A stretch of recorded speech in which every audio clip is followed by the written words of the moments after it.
Hello again and welcome to Spotlight. I'm Al Grunov and today my guest on the program is Riccardo Cocciante. When it comes to musical theater, most people think first of all of London or probably New York City. But recently, during the last decade in fact, Paris has been dominating on this scene, and it is all thanks to a hit, a mega hit, a rock opera called Notre Dame de Paris.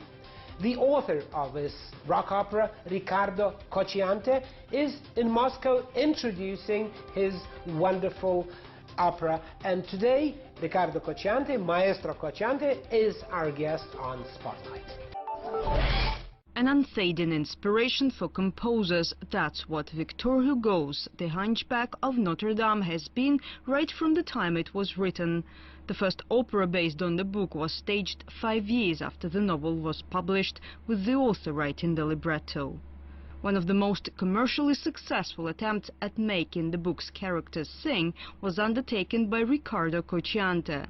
The musical he composed was staged in 1998 in Paris. It revived the musical genre for the French and broke box office records during its first year. Before long, the tunes from the musical were conquering the world. The Russian version was premiered 10 years ago and ran for 2.5 years and was seen by 350,000 people. It's considered one of the most successful productions of its kind in Russia.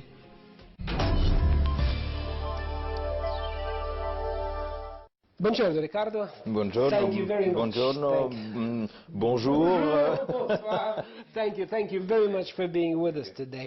Maestro Cocciante, when this is the first time we meet today, but when I heard your records, when I heard your voice, I imagined that you're a colossal man. I mean, big and muscular. You know what I mean? Like a big star. But which you are not. I'm not big, but maybe masculine, but not big. Which you're not. So why? Why do people get such an impression? I know I'm not the first one to ask you. Is it the voice? Is it the drive? Is it the temperament? Why? What happens? The voice for me is exactly the image of the soul. And people hear from me a big voice and something deep inside me. And they think to have this, you need something, a big body. You don't need that. I think what you need is something to say. Something to say is very important. Listen, you are from a musical family, but I know that you first touched the piano keys when you were 20. Is that true? Yes. How could that happen in a musical family? No, it's not a complete musical family. My aunt was a pianist, and that's it. So she learned me a lot of things when I was young, and so I decided my first language has been always the voice. From very young, I used to sing. I was very shy, actually. So you sang for yourself? I'm still very shy. No, I'm not. You were singing like that? A lot. Very, you say you were shy. Very loud. Shy kids don't do that. But it was a pleasure, really, to sing. It was my expression. I was very shy, and I never liked to speak a lot. And I'm still a little bit shy, but I'll speak more. But in this time, I was a very close person. I didn't want to communicate. My only communication was to sing. But I never imagined, as I was shy, I never imagined to be a singer or to be a composer after. I became a singer and composer only because it was like this. So it was my life. So it just happened? And then little by little I tried to compose my own songs. So I went close to a piano and tried a few notes. And I'm still completely instinctive. I don't read and write music. All the things I compose by ear. But I have a very big contact with all the musicians around me. That's because I have maybe something to it's natural in me. It's Listen, very natural. You're very really unique. So you can sing, you write music, you can play music, but you can't read music. So No. how do you write? You dictate it to somebody No. who writes it down. I mean, the songs. I think now There should be somebody to write them down. You can forget them. right after, because first of all we live in a time where we can do demos. Yeah. So I worked a lot with a keyboard, and then I compose the thing there, and then after we write, I make all the harmony. I compose everything. And you it's just not record only it, the melody. and it's very you just complex. record it in the computer, like save it, yeah. I do it on computer, the whole thing. I mean, Notre Dame has been composed in that way. I did demos for everything. I sing every roles, everything. And then after that, we go to the musician and we write everything and we go and record it. Maestro, when I talked I went with Paul McCartney, and when I said that your songs are very different, he said because it's different. When I sit at the piano, this is one kind of music. When I take a guitar, it's another kind of music. But your music seems to be pretty much in the same mood. So it doesn't depend on the instrument, does it? Or does it? No, I don't think the instrument is It comes important, from the voice? because for example, Notre Dame has been composed all with the piano, but is recorded all with guitars and Orchestra, yeah. all instruments. I don't think the instrument is important. I think what you are saying is important. You're saying something about love is one kind of music. You say something about war is something different. In Notre Dame you have very hard songs and very sweet songs. So it makes a difference. The mood depends on that. So to be homogeneous, it's a choice. I mean, when I compose Notre Dame, I decide not to do as the classical composer. They have orchestra, and they have to do all with orchestra. So I decide to have some instruments, guitars, bass, orchestra, keyboards, and we do all with this. I decide like this because I didn't want to change the mood.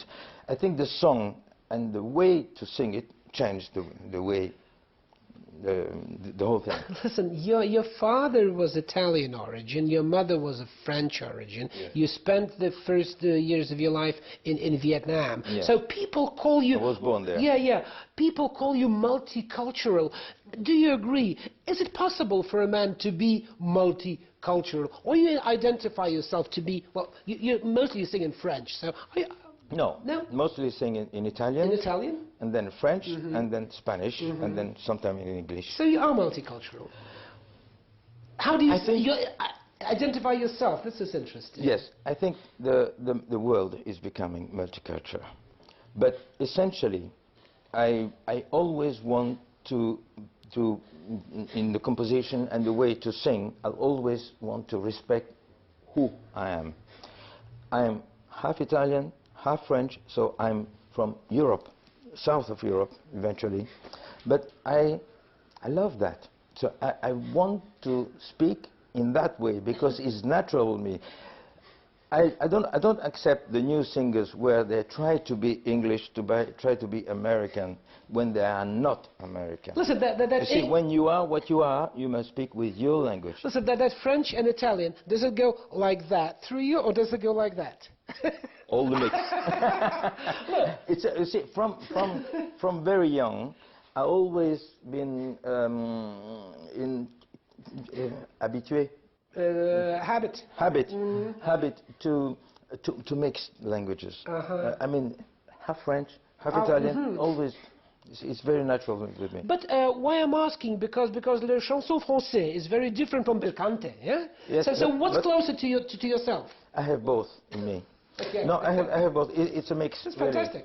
For example, I have songs that I say, oh, in that song I'm very Italian. In the other one I'm sometimes a little bit French. For example, in the past I had a song named Margherita. Margherita for me is very Italian. But sometimes when, I don't know if you know Se stiamo insieme, for example. Se stiamo insieme, for me, all the beginning is very French. It's very French. And then immediately it's Italian. But in Notre Dame it's the same thing. Some songs come from my Italian parts, some other. Never Italian could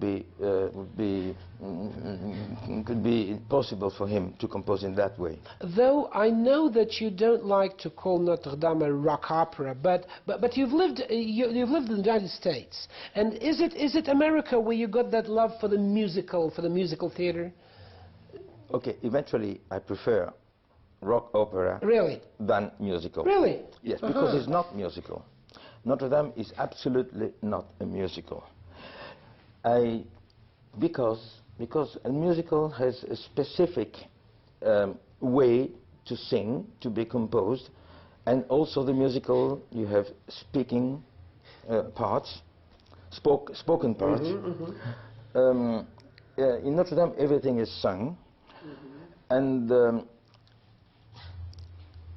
okay. When I decided to make the composition, to compose Notre Dame, I said to me, how do I have to express myself in that context? So, looking around me, there is the Italian opera, very popular, and the musical rock opera, and I said, musical, it's a little bit too English for me, and I don't want to be like this. Opera, it's an old kind of expression, but I said to myself, what is popular now? Because it's important to use what is popular, as Puccini and Verdi did at this time. They were all pop musicians, as a matter of fact. They were pop. Popular. Yeah, so yeah, they were. You used to sing to go. Vivaldi was very pop. Yeah. Very popular. You went out to the opera singing La Donna Mobile. It's very, very popular. It's a little pop song. I mean, and people in the back rows go. Oh, like this. Okay, but I decided to do like this, popular. That's the first thing. But I decided also not to be like musical, because for me the expression is not up to date. The way to sing. The sing is very characteristic. I want to be from Papa. Okay, it's not like this. I wanted to be a little more in the context of the actual music, like rock, pop music, but with the characteristic of what was opera. Big melodies and passion and big voices. So I tried to mix what was the opera and what is the pop and rock music of today. Mixing today both, for me it's Notre Dame de Paris. Says Riccardo Cocciante, singer-songwriter that's visiting Moscow with his immortal Notre Dame de Paris rock opera. Spotlight will be back shortly after a break, so stay with us, don't go. Welcome back to Spotlight, and just a reminder that today we're talking to Maestro Riccardo Cocciante, singer-songwriter, the man who brought to Moscow his immortal Notre Dame de Paris rock opera. Maestro Cocciante, you always say, and you just said it to me, that you have to write from deep from your heart what you feel. But what you're saying now, I feel that you were engineering Notre Dame to be popular. No. It's completely not like this. No? It's just to decide. Just to make the initial decision. As a composer, you must decide. You can't go like this. You see, I compose like this. You must decide what kind of music I have. Where are you going? Where I'm going. You see, and after that you are free. After that, but you must decide, because you can go and take, oh, okay, it's a song I put in the opera. No, it's not possible. Then what about Le Petit Prince? Le Petit Prince is very different from Notre Dame. It's not Malinky Prince. Malinky Prince, Le Petit Prince. It is different. It's very different. It's like, it's not even an opera. I mean, it's like what we call in Russia, like a musical composition, like sort of, like a poetic sort of thing. Poetic music composition, yes. Because the book is like this, you see. I must respect Saint-Exupéry. Saint-Exupéry wrote a book It's very interesting because, and very difficult, because when you read the book is in two keys. When you are a child, you read the book as a fairy tale. When you are adult, you read the book like really a traité philosophique. Yeah. Hein? Yeah, right. So, if you do a very infantine music, childish music, it's not Saint-Exupéry. If you do a very complex music, it's not like Saint-Exupéry. So I try to be always suspended, aquarelle, like the pictures he made. Like the pictures he made. And he wrote in that way. The language is very simple, but it's very complex in the same time. And everything must be sung by a child. So everything must be simple, but never be childish. In one of your interviews, you said that you always write for yourself. You always feel that you will sing it, and you really wrote Quasimodo for yourself, and you did sing it in the Italian version. And Esmeralda for myself too, because... But what about Le Petit Prince? Why Pierre Lavoie sang it? You didn't do it. It was Daniel Lavoie. Daniel Lavoie, oui. Why no, Daniel Lavoie? I don't think about singers. I don't think about roles. I put myself into the... So Le Petit Prince, c'est toi? Le Petit Prince, it's me. Esmeralda is me. Quasimodo is me. And I sing it before them. See, I sing completely in different keys when they are girls, you see. But I sing for myself because I want to feel what they will feel after when they sing. And it's an experiment, you see. When we started to talk today, the first thing you remembered is Notre Dame. And actually in Russia, you might know that in Russia, people know you as the author of Notre Dame. People don't know you as a singer, and not widely. So do you agree that Notre Dame de Paris was sort of a turning point in your career, like changed your life completely? Is that true?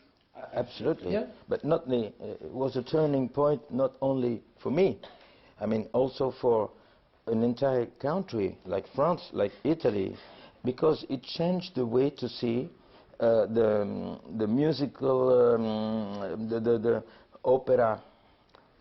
You see, the way to make this kind of comment say I can't say exactly what it is. This kind of shows, it was done in another way before, and now everything has changed in many countries. So for me it has been very, very important because I decided to stop my career as a singer because I wanted to do other things like this, other operas like this. According to the Guinness Book of World Records, Notre Dame de Paris had the most successful first year of any musical ever. Was it planned to become such a breakthrough? Because you said, I decided to write Notre Dame de Paris. You really planned it. Did you really realize that it's going to be like a bomb? Or was it a surprise for you? Fortunately, I didn't know. It was, fortunately, because for me, when you write kind of things, you must be sincere. And Luc Plamondon and me, we was in a period where we never imagined it was possible, even to put on stage Notre Dame. But we did it with complete sincerity. And for me, it's very, very important, because if you write to do a hit, you do everything wrong, because you can't calculate. You never can calculate one song will be a hit. And if you do it, it's a mechanical thing. But if you can't calculate, you should get lucky. Well, I mean, only luck. You see, an artist is never completely lucky. Yeah? You are. No. You were lucky, come on. Okay. Okay, tell me when you were unlucky. But I want more. And because I want more, I'm always fighting in me, I want something more. It's not enough. Notre Dame is not enough. I want to do something more, not important, more, I don't know, I know, more steps. Okay, now I want to ask you, let's call it a political question. Adriano Celentano invited you to a show called Rock Politica, and it was a show with lots of people like Giannini, Santana, Joe Cocker, and so on. You were a great hit during that show. People give you, I think it was live on the air, like a 5-minute standing ovation. When it was live. I mean, this is worth a Guinness Book of Records. What I wanted to ask you, why did you take part in that show? Because it was anti-Berlusconi. Was it? Because you hate Berlusconi, or because you love Celentano, or why? It wasn't political completely.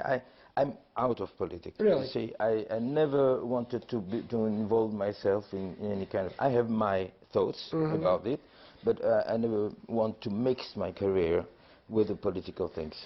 But I love Celentano. I mean, Celentano is a great artist for me. He brought something different in Italy. He started to be a rock and roll man, but little by little, he became very original, very personal, and he found a real great way to express himself. That's why. That's why I've been in his show. And okay, he's one of the great artists in Italy. So, but you really don't care about politics? I don't want to involve myself in politics. For me, an artist must think what he thinks, but I don't want to mix both, because my music must speak more than my thoughts. Okay, so now when Mr. Berlusconi is having all that problems that you've heard with these courts and stuff, you don't care what happens to him? No, I care. You do? I care. I read. I observe. I make so what's your prediction? My observation of everything. Will he go to jail? What do you think? No, I want to say that the political situation all around the world is very complex now. It's very difficult. It's very, especially in Italy now, it's a mix of things. We don't understand what really happened. It's terrible.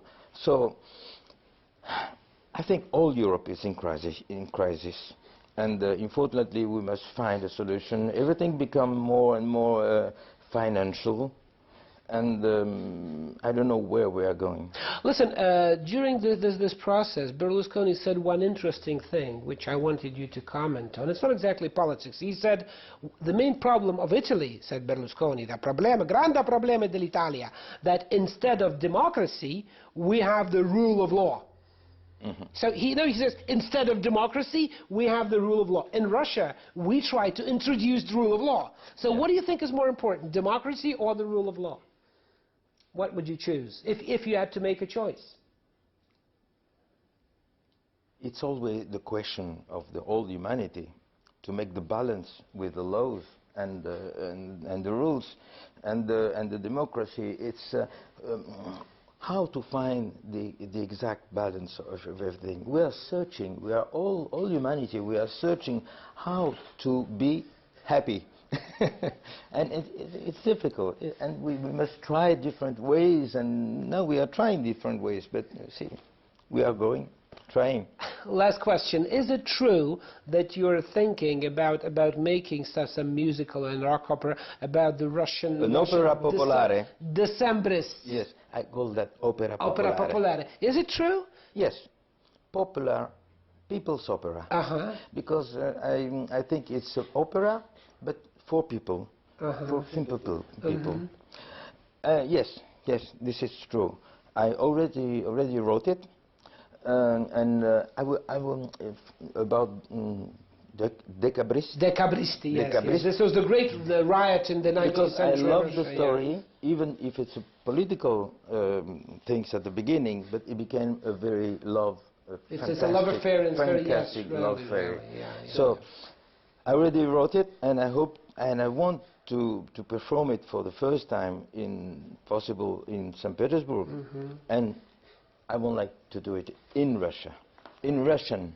Russian, thank you very much, gracias. And just a reminder that my guest on the show today was Maestro Riccardo Cocciante, or you can call him Richard Cocciante. I prefer Riccardo. Richard Cocciante, half Italian, half French, the man who wrote for us the Notre Dame de Paris, the great rock opera. Spotlight will be back with more first-hand comments on what's going on in and outside Russia. Until then, stay on RT and take care.